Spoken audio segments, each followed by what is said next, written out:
الحمد لله القائل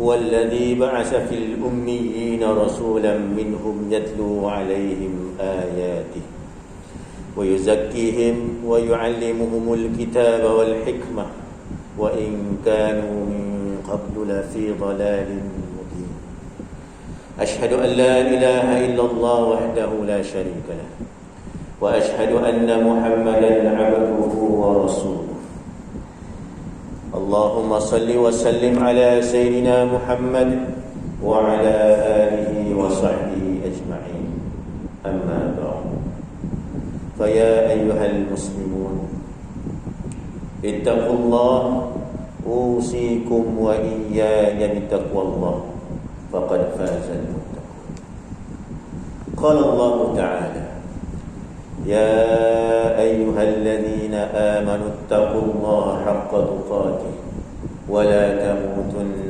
إلا وأنتم مسلمون muslimin yang dirahmati Allah sekalian, marilah sama-sama kita meningkatkan ketakwaan kita kepada Allah Subhanahu wa taala dengan bersungguh-sungguh melaksanakan segala titah perintahnya dan meninggalkan segala larangannya.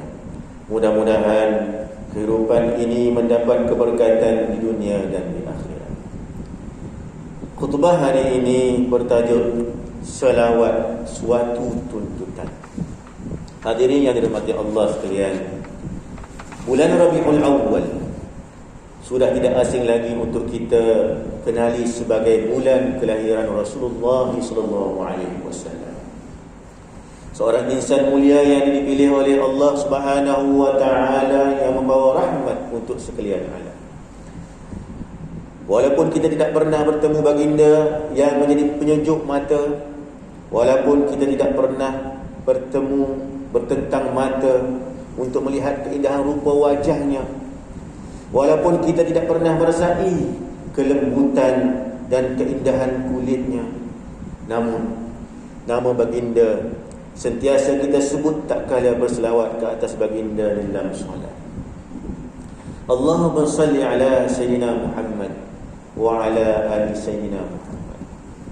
Hadirin sidang Jumaat yang dirahmati Allah, Muhammad sallallahu alaihi wasallam suatu nama yang tidak pernah diberikan kepada sesiapa sebelumnya.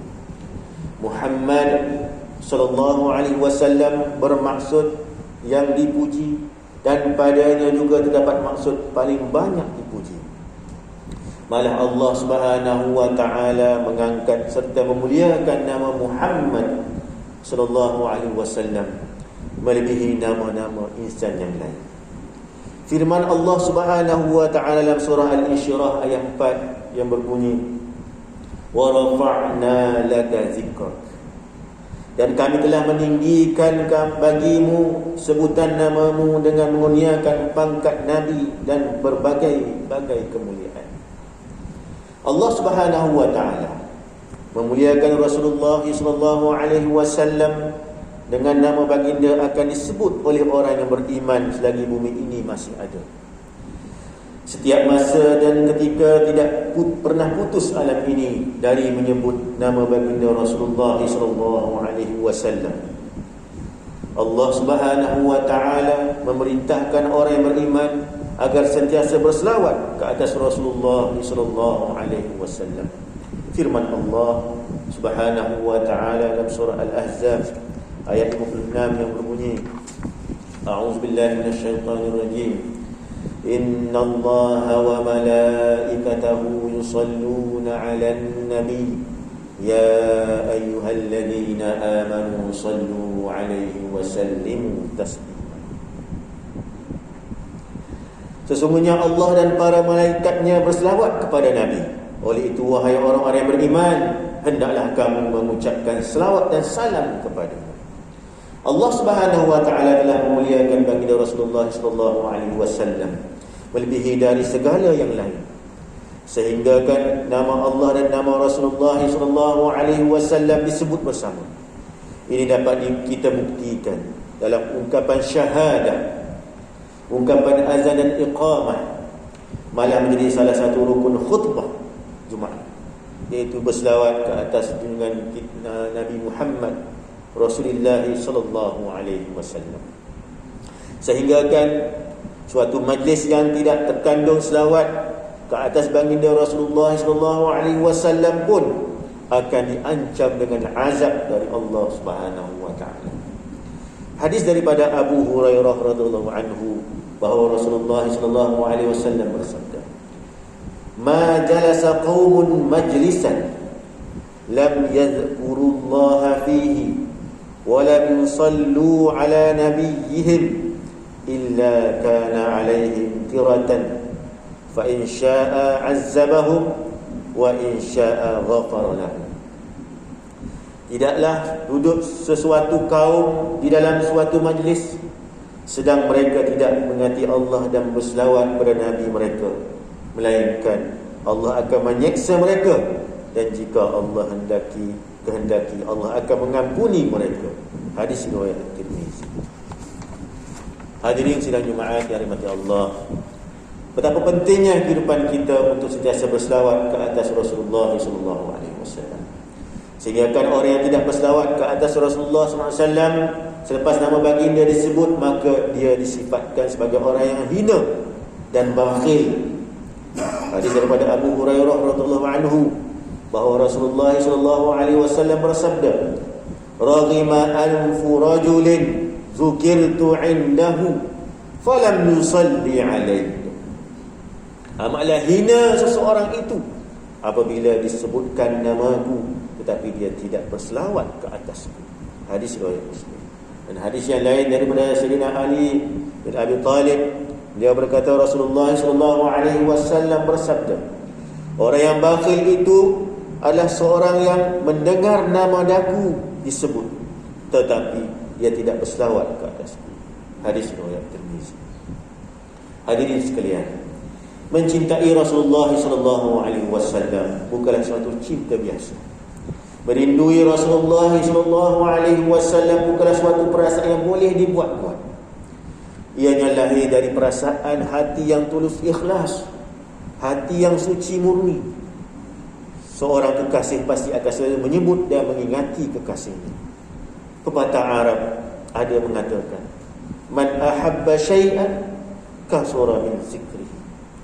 Sesiapa yang mencintai kepada sesuatu pasti sering menyebutnya.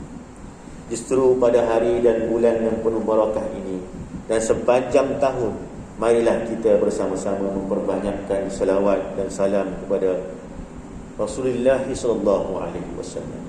Ini merupakan saranan dari Rasulullah sallallahu alaihi wasallam melalui hadis daripada Abu Umamah radhiyallahu anhu bahawa Rasulullah sallallahu alaihi wasallam bersabda, "Aksiru minas salati alayya fi kulli yawmi jum'atin fa inna salata ummati tu'radu alayya fi kulli yawmi jum'atin faman kana aktsarukum alayya salatan kana aqrabahum minni manzilatan." Perbanyakkanlah berselawat ke atasku pada setiap hari Jumaat. Sesungguhnya selawat yang dibaca oleh umatku akan dibentangkan kepadaku pada setiap hari Jumaat. Sesiapa yang paling banyak berselawat ke atasku, maka dia akan berada paling hampir denganku di dalam syurga. Hadis riwayat Baihaqi.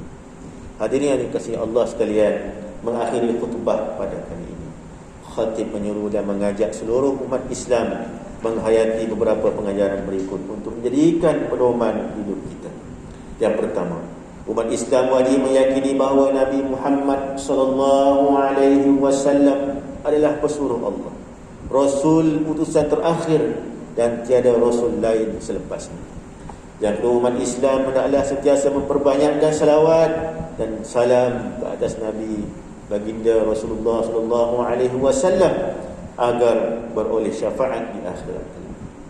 Dan yang ketiga, umat Islam hendaklah mengikuti segala ajaran baginda Rasulullah sallallahu alaihi wasallam. A'udzu billahi minasyaitonir rajim. Laqad kana lakum fi Rasulillahi uswatun hasanatun liman kana yarjullaha wal yawmal akhir wa dzakarallaha katsiran.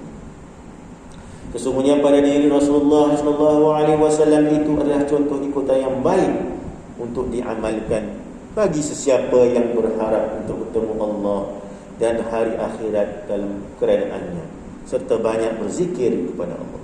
Surah Al-Ahzab ayat 1. Barakallahu li wa lakum fil Qur'anil azim wa nafa'ani wa iyyakum bima fihi minal ayati wa zikril hakim. Fataqabbal minni wa minkum tilawatahu innahu huwas samiul alim. أقول قولي هذا وأستغفر الله العظيم لي ولكم ولسائر المسلمين والمسلمات فاستغفروا إنه هو الغفور الرحيم.